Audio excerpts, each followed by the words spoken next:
Hola amigos, bienvenidos a mi espacio, soy David Parcerisa y hoy intentaré responder algunas dudas sobre el tema de la muerte y el más allá. Algo con lo que en los últimos meses he estado ocupándome. A raíz de ese vídeo que publiqué hace poco sobre las almas reencarnadas, he recibido cientos de mensajes vuestros pidiéndome que profundizara un poco más en todo este asunto. ¿Qué es lo que nos espera en el más allá? Y sobre todo, si hay algo de cierto en que realmente somos manipulados después de la muerte. Todos los libros que están disponibles actualmente sobre este asunto, de alguna forma directa o indirecta, invitan a la gente a que después de fallecer crucen ese famoso túnel, al final del cual aparecen unos misteriosos personajes luminosos, personajes que dicen ser nuestros parientes más cercanos. Estos seres generalmente se muestran pues muy cordiales, muy cariñosos y nos invitan a llegar a penetrar en esas estancias luminosas. Incluso algunos describen como unos jardines de luz. No sin antes producirse un curioso efecto de rebobinado interno de flashbacks, de lo que uno hizo en vida. En muchos casos de ECM, experiencias cercanas a la muerte, el individuo puede ver como si le colocaran una enorme pantalla de cine delante y por ahí se proyectaran imágenes en movimiento de momentos de su vida. Desde la vida uterina hasta el momento de morir, se revive todo con tal intensidad que uno siente cada emoción y sobre todo se puede sentir las emociones positivas o negativas que ha generado en los demás. Si has hecho daño, sentirás el mismo dolor como si el agredido fueses tú mismo. Si has engañado, revivirás todo el caos y penuria que produciste en los demás. Pero aquí lo interesante son las llamadas ataduras kármicas que se establecen entre vida y vida. Los que han experimentado la premuerte dicen que sienten como las personas que han conocido en vida, las más cercanas, padre, familia, amigos o pareja, ya los habían conocido en otras vidas. Fijaos, y además los identifican. Aunque la forma del cuerpo físico sea diferente, ellos pueden verlos y sentir que en otras vidas ya se habían conocido. Como si un hilo invisible uniese sus destinos. A veces en este rebobinado de flashbacks aparece una voz que te dice, por ejemplo, mira, como en esta vida hiciste sufrir a tu madre con tus abusos, en la próxima existencia tú serás la madre y ella el hijo. O sea, se invertirán los roles para que experimentes el dolor de tu madre y sufras el daño que le causaste. Y así entenderás el significado de tus actos. En otros casos, si uno ha matado a otra persona, le dicen que deberá volver para elegir ser asesinado por la misma persona. O sea, la víctima matará al verdugo. Pero claro, viendo la historia de la humanidad, uno se pregunta si esto es una ley kármica universal, ¿cuándo se termina este engranaje de ir y venir para pagar esto y lo otro? Pues a mí me parece que nunca puede terminar este ciclo de reencarnaciones. Siempre habrá algo que deber a otros, algo que pagar. Es como un sistema de deuda constante. Como lo que ocurre con los bancos. Pides un préstamo y te pasas la vida pagando las letras de un coche o de un piso. ¿A vosotros os parece coherente que exista una ley kármica parecida al sistema capitalista, que nos tiene, por decirlo de alguna forma, durante toda la eternidad, debiendo y pagando sin cesar? O bien lo que está pasando aquí es que estamos metidos dentro de un bucle de manipulación total en manos de unos seres que se aprovechan de nuestras desventuras y de nuestras penurias. Cuando yo era joven, recuerdo que leía los libros del doctor psiquiatra Raymond Moody, de la doctora Elizabeth Kübler-Ross o del también psiquiatra Brian Weiss. Y recuerdo que, yo me sentía muy inspirado con esa filosofía. Pero con los años cada vez me he ido dando cuenta de que solamente a través del escepticismo y de la crítica podemos salirnos un poco de esa visión ingenua. Es una visión, desde luego, en la que te dice, sí, hay un túnel que nos espera después de la muerte, solamente hay que cruzarlo y ahí ya nos dirán lo que tenemos que hacer para volver a reencarnar. No nos preocupemos. Básicamente esto es lo que todo este grupo de investigadores nos quieren decir. Es como darnos esa esperanza, ¿no? Decir, sí, tranquilos, cuando os muráis, cruzáis el túnel y ahí ya se encargarán ya os vendrán a buscar y no os preocupéis sobre vuestro destino del futuro. Es como una sensación de niños perdidos en el patio que esperan que los maestros los llamen para volver a entrar en las aulas.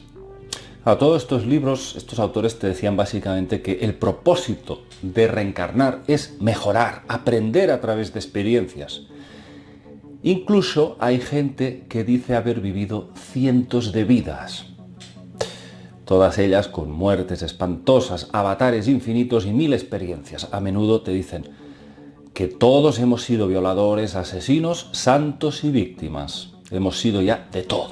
Todos los roles del bien y del mal, para regocijo de un Dios que intenta experimentar la creación a través de nuestras vivencias. Yo, sinceramente, desde mi humilde opinión, me pregunto si esto es lógico. Si es lógico que Dios necesita revivir su propia creación o aprender algo de lo que ya ha diseñado, a través de nuestras penas y desgracias, victorias o aprendizajes. Porque yo diría que Dios debería de ser solamente amor, compasión, armonía, plenitud eterna, sin ningún tipo de necesidad. ¿Es Dios quien nos ha metido en este bucle caótico? ¿O bien hay otros seres intrusos que se han colado por el camino para falsificar la verdadera esencia divina, que nadie niega que exista? Hay demasiadas cosas que no encajan en todo esto, y creo que nuestro deber es cuestionar. Cuestionar, no dar por hecho las cosas sin someterlas a un exhaustivo análisis. La creencia ciega es como caminar hacia un abismo sin fondo, un precipicio inminente, y nosotros vamos avanzando hacia él de forma irremisible. Desde luego, debemos hacer uso legítimo de nuestra intuición basándonos en hechos objetivables. Y la realidad es que la reencarnación presenta demasiados cabos sueltos. ¿Por qué necesitamos tantas vidas para mejorar, para alcanzar el qué? ¿Qué es tan difícil comprender? ¿O qué es tan difícil de aprender para pasarnos miles de años dentro de la rueda del samsara? El karma, el dharma. Mi sincera opinión es que existen una serie de entidades, probablemente los llamados arcontes, y que desconocemos su naturaleza, posiblemente bioplasmática, que están por encima de los famosos reptilianos y que han diseñado a través de una física hiperdimensional un mundo astral ficticio, como una especie de videojuego, algo virtual, en donde se nos miente, se nos engaña, haciéndonos sentir culpables, creándonos miedo y necesidad de volver a la Tierra una y otra vez para generarnos pesares y dolor. Y es precisamente este acicate emocional lo que constituye como una especie de sustrato vital energético que estos seres absorben como alimento, como inteligentes parásitos cósmicos, porque esto es lo que son, auténticos parásitos, sanguijuelas energéticas. Pero tienen la capacidad de camuflarse, de transformarse, de adoptar la forma que ellos quieren. ¿Qué no podrían hacer si tuviesen acceso a nuestro registro de memoria para, extraernos básicamente recuerdos de quiénes fueron nuestros parientes, nuestros amigos, nuestros padres, para adoptar su forma, para hacerse pasar por ellos y manipularnos? No digo que en todos los casos sea así, pero sí creo sinceramente que muchos de ellos, muchas personas que han fallecido, han sido engañadas y han sido dirigidas otra vez hacia esta rueda del samsara para volver a repetir los mismos errores, o quizás peores. La reencarnación existe, esto es un hecho absolutamente confirmado por infinidad de fuentes. Ahora bien, ¿cómo salimos de ese bucle? Solo existe un arma, y es la autoconfianza. Acceder al poder interno, redescubrir quiénes somos y lo que podemos llegar a hacer. Entender que somos infinitos y que tras esta capa del ego que nos esclaviza a través de una falsa necesidad, subyace un ser luminoso capaz de transformarlo todo. Somos co-creadores con la fuente original, con ese Dios verdadero, que es el principio creador, y que ya por ello ya está en nosotros el conocimiento supremo, ya nos dota para ser co-creadores como Él. Parece como que alguien ha interferido la cadena que nos une a este principio creador original y ha usurpado su identidad. Han manipulado nuestra percepción de lo que somos capaces de hacer. Nos han minado la autoestima Nos han hecho dependientes a un sistema de creencias basado en un falso Dios que exige veneración e incluso matar a otros para demostrarle fidelidad. ¿Qué locura es esta? ¿Sabéis lo que seríamos capaces de hacer si nos liberáramos de las cadenas del miedo y tuviésemos una confianza plena en nuestros potenciales? Probablemente, hacer por hacer, quizás podríamos hasta volar, amigos. Os recuerdo que en el siglo XVII existió un fraile italiano llamado San José de Copertino. Este hombre era capaz de levitar ante la vista de todos los congregados. Los incrédulos que no lo veían, lógicamente, lo tacharon de impostor. Pero él entraba en éxtasis y empezaba a elevarse en el aire. Finalmente, para ya despejar todas las dudas de los incrédulos, fue llevado ante el Papa Urbano VIII y levitó delante suyo, junto con obispos, príncipes y otras personalidades de la época. Lógicamente, como San José de Copertino era fraile y todo el ambiente era católico, se le atribuyó el milagro al dios de dicha religión. Pero yo personalmente opino que este personaje, que llegó a levitar, por cierto, en más de 70 ocasiones delante de todo el mundo, era un ser que consiguió salir de la Matrix, al menos momentáneamente, en esos momentos de éxtasis, y estaba efectivamente en conexión con esa fuente original, la fuente verdadera. A lo largo de la historia ha habido muchos otros casos, como por ejemplo Santa Teresa de Ávila o el psíquico Daniel Douglas Home. ¿Qué quiero decir con esto? Pues que a veces, de forma inusual, inesperada, salpicado en diferentes momentos de la historia y en diferentes lugares, aparecen personajes con unas capacidades prodigiosas de obrar auténticos milagros. Milagros que desde luego no es que sean seres superiores a nosotros. Nosotros también podemos realizarlos. El más común de los mortales tiene también dentro de sí este poder maravilloso de conectarnos con esa fuente original. ¿Qué es lo que nos lo impide? ¿Qué es lo que nos impide que seamos capaces de liberarnos de esta atadura? Pues simplemente nuestra falsa percepción de pensar que somos nada, que somos seres limitados, que no podemos conseguir nada. Eso es lo que ellos han conseguido hacer con nosotros, programarnos. Nos han programado como a máquinas. Debemos abandonar el robot y debemos recuperar nuestra esencia divina que late dentro de nosotros.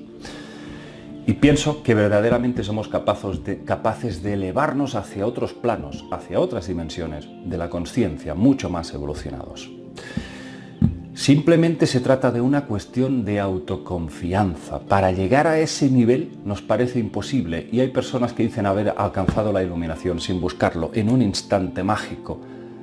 Ha discurrido delante de ellos una visión mágica que les ha permitido entender toda la variedad de vibraciones y dimensiones que se entrecruzan dentro de esta tercera dimensión, que esta tercera dimensión también forma parte de todo este complejo que llamamos vida, que llamamos creación.